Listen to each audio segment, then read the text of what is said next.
सुनाओ Reliance power, are power, अब देखिए 58 रुपए 88 पैसे का प्राइस। एंड आज जो 5% की गिरावट देखने को मिली, उसमें इन्वेस्टर जो है वो डर गया कि अब वापस से कोई सेल ऑफ स्टार्ट तो नहीं हो गया। इस स्टॉक की हिस्ट्री रही है कि एकदम से ऊपर जाए, एकदम से गिर जाएगा। Hi, this is Dev and watching Traders Diary. थोड़ा सा पॉजिटिव सोचिए, थोड़ा सा यहाँ पर ध्यान दीजिए, एंड उसके बाद आपको समझ में आया कि ये स्टॉक शायद थोड़ा बहुत कंसोलिडेट हो सकता है, बट हायर साइड की तरफ ही ये स्टॉक जाना है। तो अभी देखिए एक इंपॉर्टेंट जगह को यहाँ पर ना क्रॉस करके ये हायर साइड गया है। एंड यहाँ पर ना पॉजिटिव है तो पॉजिटिव रहिए, क्योंकि जो फंडामेंटल बेसिस पर सारी चीजें चेंज हो रही है वो मैं आपको ऑलरेडी बता चुका हूं। यहां पर ना 2 दिन में आपको 100 रुपए देखने को नहीं मिल जाएगा। अगर आप कुछ इस तरीके सोचते हैं तो आप इसी में अटके रहेंगे। ध्यान रखिएगा, मार्केट नाम की कोई चीज है, मार्केट का मूड बिल्कुल खराब है। एंड जो लगातार चल रहे थे स्टॉक वो आज की डेट में थमे हुए हैं।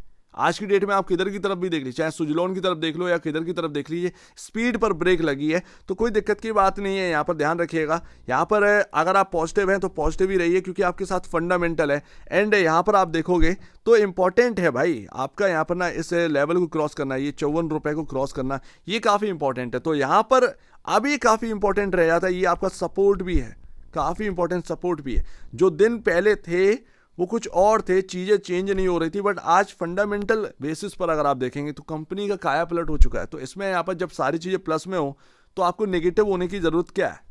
एंड बहुत सारे लोग ना एएसएम वीएसएम को लेकर भी थोड़े से चिंता में रहते हैं। भाई हाँ भाई, थोड़ा सा यहाँ पर इम्पैक्ट तो करता ही है, बट अगर आप देखेंगे तो यहाँ पर आपके सामने सर्किट आज कितना है, 74.36 का अपर सर्किट है, लोअर सर्किट 49.57 का। तो यानी कि जो 20% का आपका सर्किट लिमिट है वो बना हुआ है। अब लगातार आप 8-10-15% रोज चलोगे तो ये सर्किट लिमिट आपका यहाँ पर ना कम कर दी जाए तो क्या आपको ये अच्छा लगेगा? तो धीरे धीरे चलना ही ज़्यादा बेहतर है, बट सर्किट लिमिट में कोई चेंज नहीं हुआ है, ये सबसे अच्छी बात है। एंड देखिए यार, यहाँ पर ना सबसे बड़ी बात यह है कि इस मार्केट के अंदर ट्रेडर भी होते हैं। ट्रेडर काफ़ी इंजॉय कर रहे हैं प्राइसेस को। एंड अगर इंपॉर्टेंट लेवल पर स्टॉक मिल जाता है तो ये पीछा नहीं छोड़ते, उस स्टॉक को ऊपर ले जाते हैं एंड फिर डंप कर देते हैं। तो उसमें क्या होता है, इन्वेस्टर का एकदम से वैल्यू क्रिएशन हो पाना नामुमकिन जैसा हो जाता है। बट आप देखेंगे यहाँ पर क्या हुआ, क्या है, 17%, कल 6.5% का उछाल आया, लेकिन डिलीवरी क्वांटिटी 17% हुई है। 19.80% आपका, जब 11% का 30 मई को यहाँ पर 11% का यहाँ पर तेजी थी, और सिर्फ 20% के आसपास की डिलीवरी क्वांटिटी है। तो ये आपके सामने, बट हाँ नॉर्मली यहाँ पर ना 20 से 30% का यहाँ पर डिलीवरी क्वांटिटी डेली बेसिस पर उठता है, तो ये अच्छी बात है। बट 2 दिन में उससे कम ही हुआ है, तो ये ध्यान रखिएगा कि ट्रेडर का एक बड़ा हाथ इस स्टॉक के अंदर आया तेजी में। बाकी बॉस भाई देखिए, पावर कंपनियों में ये मार्केट कैप किसी के पास नहीं है। ये 24,000 करोड़ का मार्केट कैप है, काफी लो मार्केट कैप है भाई, इसको भी ध्यान में रखना है। देखिए सारी चीजें सही हो रही है, डेट में कमी आना ये बहुत प्लस बात है, आपका रिजर्व यहाँ पर बढ़ जाना ये प्लस पॉइंट है आपका। तो ये सारी चीजें पॉजिटिव ही हो रही हैं, ठीक है ना। आपका ठीक है भाई, आपका यहाँ पर ना थोड़ा सा जो कुछ बेनिफिट मिले हैं या एक्सेप्शन आइटम की वजह से यहाँ पर ना आपका अर्निंग पर शेयर बहुत तेजी से बढ़ा है, बट आप उसको इग्नोर कर देंगे क्या? वो बैलेंस शीट को क्या आप हटा दोगे क्या, या आपके फाइनेंशियल स्टेटमेंट को हटा दें? जो आ गया वो आ गया, फाइनेंशियल स्टेटमेंट है, अब उसको हटाओगे कैसे? तो सीधी सी बात है। तो जो पी रेशियो है वो आपका 8.29 का देखने मिला है, 20.88 की जगह 1.46 टाइम आपका price to book value. Book value तो आपका 40.45 है। तो ये एक अच्छी बात ही है भाई, यहाँ पर ना सारी चीज़ें सही है। एंड धीरे धीरे यहाँ पर ना कर्ज में कमी होगी तो ये काफ़ी और भी अच्छा रहेगा। आपका हेल्दी प्रॉफिटेबिलिटी यहाँ पर देखने को मिलेगी, क्योंकि जो पैसा आपका डेट में जा रहा था अब वो पैसा डेट को चुकाने में नहीं जाएगा, बल्कि आपका प्रॉफिट में ही गिना जाएगा। एंड उसकी वजह से आपका अर्निंग पर शेयर जो है ना वो और तेजी से बढ़ेगा। एंड अगर वो तेजी से बढ़ा तो भाई जो आपको मार्केट कैप आप आज की डेट में 24,000 करोड़ का देखने को मिला है, इसके अंदर एक बेहतरीन उछाल आएगा। और अगर देखा जाए तो भाई मार्केट कैप बढ़ता कैसे, जब प्राइस बढ़ता है तो स्टॉक का भाव तो बढ़ना तय है। तो ये पूरी सारी चीज़ें जो है वो पहले से ही है। थोड़ा सा अपने आप को पॉजिटिव रखा करिए, ज़्यादा बेहतर, ठंडा रखिए, अपने आप को पॉजिटिव रखिए। तो उम्मीद है काफ़ी कुछ आपको समझ में आया होगा। देखिए यहाँ पर ना अभी काफ़ी इंपॉर्टेंट है, रेंज को ध्यान में रखना है।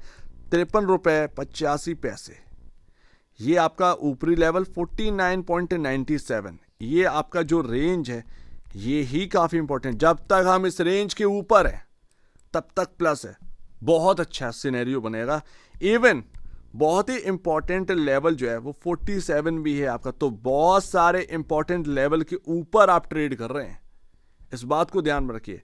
अच्छी बात यह है कि आप 58.90 के अराउंड चल रहे हैं। आपका जो मूविंग एवरेज है वो 45 रुपए पर पहुंच गया है, जो पीछे छूट गया था। तो धीरे धीरे मूविंग एवरेज को ऊपर आने दीजिए प्राइस पर, जब तक ना मूविंग एवरेज दूर रहेगा प्राइस से, तो यहाँ पर कुछ ऐसी चीज़ें होती रहेंगी। एक बार प्राइस के आसपास आ जाए मूविंग एवरेज तो एक बहुत अच्छा मूव मिलता है स्टॉक्स के अंदर। तो यहाँ पर हो सकता है कंसोलिडेशन भी चले, लेकिन उस कंसोलिडेशन से डरना नहीं चाहिए। मूविंग एवरेज अपने प्राइस पर आने का इंतजार कर रहा है, यानी कि प्राइस तक पहुंचने का इंतजार कर रहा है, एंड प्राइस भी इसका इंतजार कर रहा है कि भाई थोड़ा सा मूविंग एवरेज पास में पहुंच जाए तो मुझे और बल मिलेगा। तो ये बात यहाँ पर आ जाती है, थोड़ा सा पॉजिटिव वे में सोचिए, ज़्यादा बेहतर।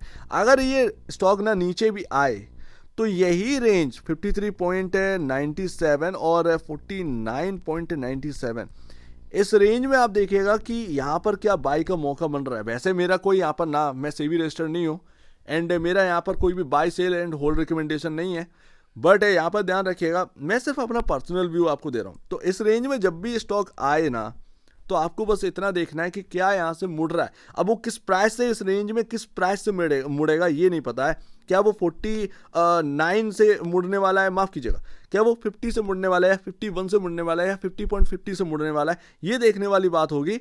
बट हाल फिलहाल में ये रेंज काफ़ी इंपॉर्टेंट है। तो इस रेंज को आप ड्रॉ कर लीजिए अपने चार्ट पर, वन डे कैंडलस्टिक चार्ट पर, एंड उसके बाद आप देखिएगा क्या है यहाँ पर देखने को मिलता है। बाकी आज स्टॉक भी जो है वो इंपॉर्टेंट जगह पर ही क्लोजिंग हुआ है, बिल्कुल नियर जो प्राइस है वही है 58 रुपये।